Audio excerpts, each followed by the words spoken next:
আসসালামু আলাইকুম প্রিয় ভাই বোনেরা, আপনারা সবাই কেমন আছেন? আলহামদুলিল্লাহ, আমিও ভালো আছি। আজকে আপনাদের সামনে আবার চলে এসেছি একটা সামান্য এবং সিম্পল রেসিপি নিয়ে। সেটা হচ্ছে সাদা পোলট্রি মুরগি।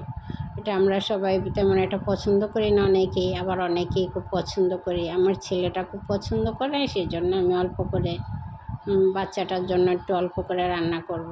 এই যে প্রথমে তেলটা গরম করে তার মধ্যে একটু এলাচ, দারচিনি, তেজপাতাগুলো দিয়ে দিয়েছি পেঁয়াজ কুচিটা একটু যখন ব্রাউনিশ হয়ে আসবে ঠিক তখন দিয়ে দিচ্ছি আমি আদা রসুন থেতো করা।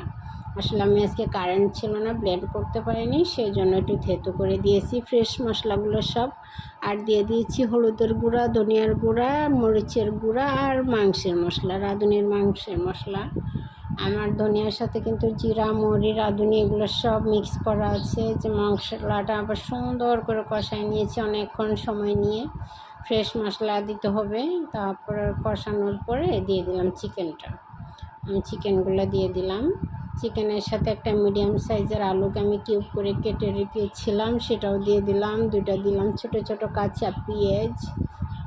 এইগুলা দিয়ে সুন্দর করে কষাই নিতে হবে। আপনারা যারা যেখান থেকে আমার ভিডিওটা দেখছেন, আমার ভিডিওটা ভালো লাগলে লাইক, ফলো, কমেন্ট করে পাশে থাকবেন। ভালো না লাগলেও জানাবেন কমেন্ট করে যে আপু এই জিনিসটা আপনার এভাবে না এভাবে, কিংবা এটা ভালো হয়নি বলতে পারেন, কোনো প্রবলেম নেই।